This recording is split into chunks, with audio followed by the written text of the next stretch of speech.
warahmatullahi wabarakatuh. Perkenalkan, kami dari kelompok 1 yang beranggotakan Miftah Deli Supriyani sebagai Ketua Kelompok dan Cacaya Azura, Afila Hedi Kuncoro, Fitria Muslimaverti, dan Fitri Firdayanti. Di sini, kami akan menampilkan video interview tentang wawasan kebangsaan dan bela negara.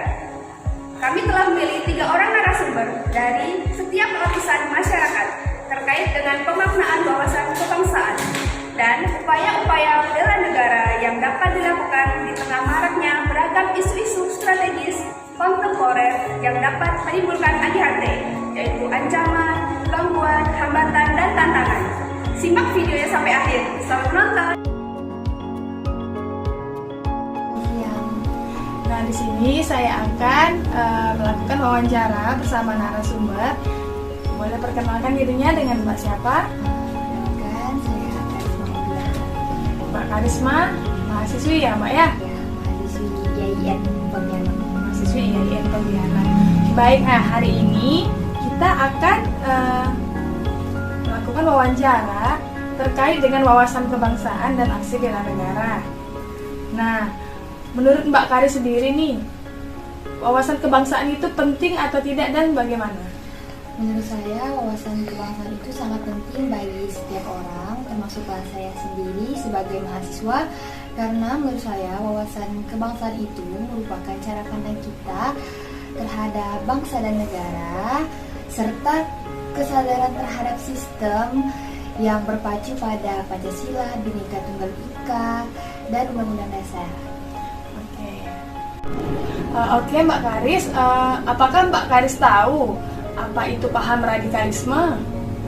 Ya, menurut saya radikalisme itu merupakan suatu perubahan sistem.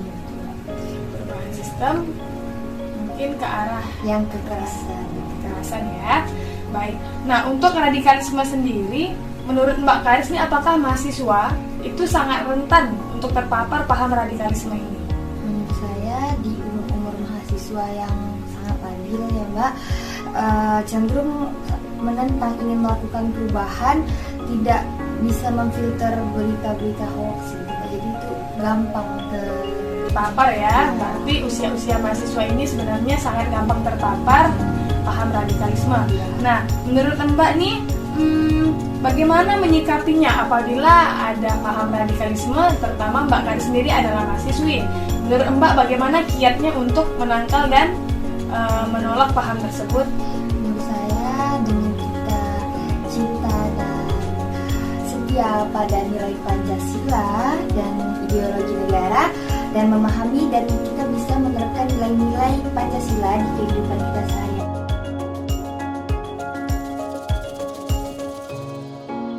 Hari ini saya akan mewawancarai narasumber tentang wawasan kebangsaan dan bela negara. Nah, di mana narasumber saya hari ini Ibu Nurma selaku warga masyarakat di RT 001 RW 003 Jalan Gunung Bonjol Gang 45. Oke, Bu Nurma, saya akan menanyakan tentang wawasan kebangsaan yang dalam kehidupan kita sehari-hari. Kali ini kan pemerintah sedang mencanangkan program BIAN atau Bulan Imunisasi Anak Nasional ya. Jadi gimana tanggapan Ibu tentang imunisasi? Menurut saya ya, imunisasi itu memang penting, apalagi untuk anak dari 0 sampai 9 bulan itu wajib. Dan alhamdulillah anak-anak saya tiga-tiganya semuanya full imunisasi lengkap. Jadi menurut saya memang imunisasi itu baik untuk kesehatan anak. Oke.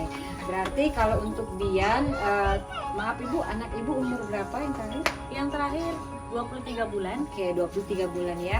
Jadi 23 bulan apakah imunisasinya udah lengkap? Alhamdulillah lengkap sampai terakhir campak. Oke, sampai campak. Berarti dalam BIAN ini udah nggak imunisasi lagi ya, karena sudah lengkap dari sampai campak ya. Iya.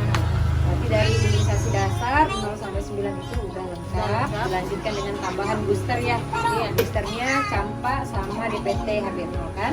Oke, udah sampai 9. Berarti BIAN ini karena anak Ibu 23 bulan jadi tidak melaksanakan BIAN lanjutan karena sudah lengkap ya. Oke, pertanyaan yang kedua Ibu. BIAN ini kan suatu program imunisasi untuk sekarang ini kan peranannya penting ya bagi masyarakat yang ketinggalan imunisasi pada saat kita fokusnya untuk COVID kan.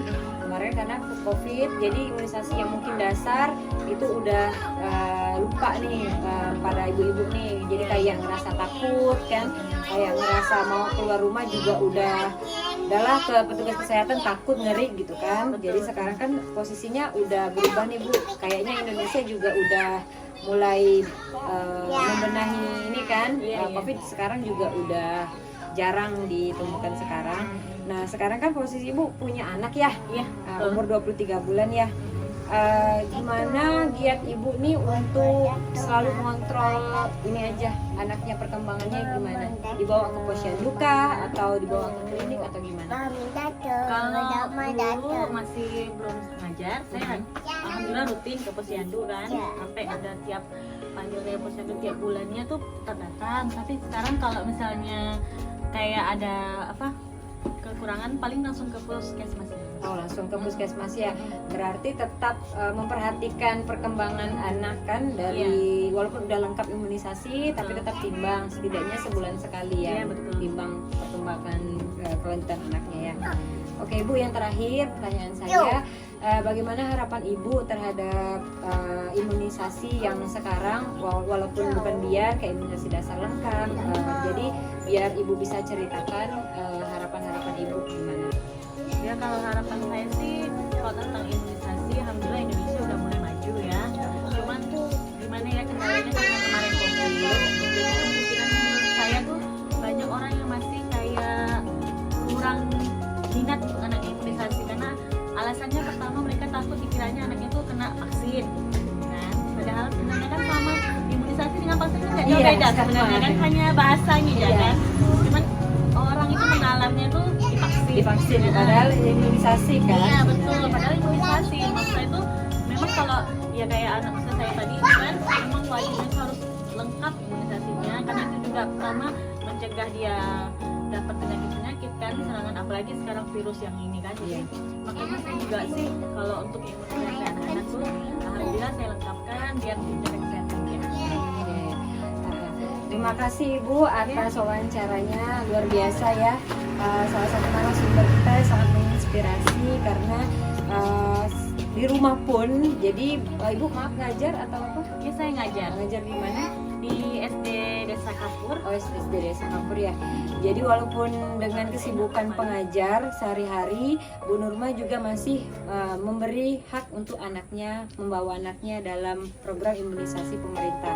Itu adalah salah satu wujud bela negara dan wawasan kebangsaan.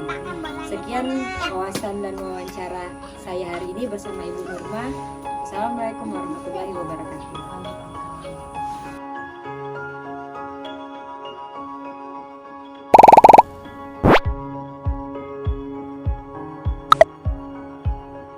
Di sini saya akan mewawancara dengan narasumber terkait dengan wawasan kebangsaan dan aksi bela negara.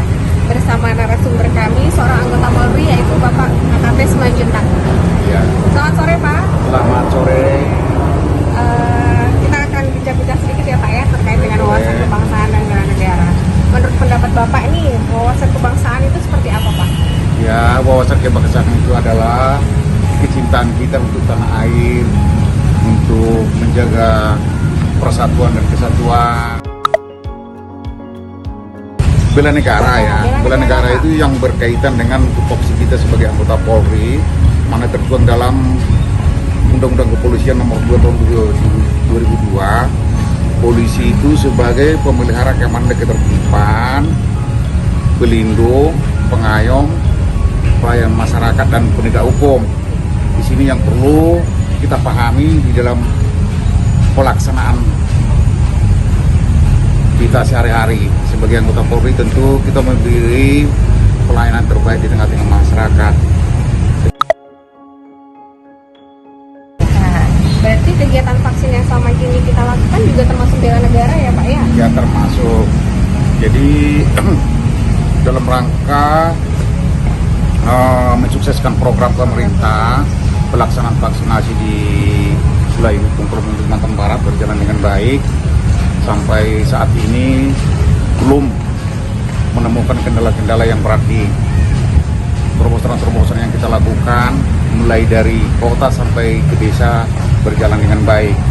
Capaian vaksinasi untuk saat sampai bulan Juli ini untuk vaksin pertamanya sudah mencapai kurang lebih 90%, vaksin keduanya capainya kurang 81%, terus vaksin ketiga atau boosternya itu sudah mencapai kurang lebih 15% sampai tanggal 22 Juli 2022. Menurut Bapak, apa upaya yang harus dilakukan dalam meningkatkan capaian vaksinasi booster ini, Pak? Ya, upaya yang akan kita lakukan tentu kita terus menerus melakukan pendekatan ke masyarakat, memberikan pemahaman agar mereka tidak terpengaruh dengan berita-berita hoax yang belum dapat dipertanggungjawabkan kebenarannya. Itu semua kan yang hal yang baik untuk masyarakat, memberikan pelayanan itu termasuk bela negara, ya, yang memberikan pelayanan ke masyarakat sesuai dengan pekerjaan dan tugas pokok kita masing-masingnya. Berdasarkan hasil wawancara dari ketiga narasumber kita, dapat ditarik kesimpulan bahwasannya bela negara adalah wujud kepedulian terhadap bangsa. Bela negara adalah semangat berani berkorban demi keutuhan suatu negara.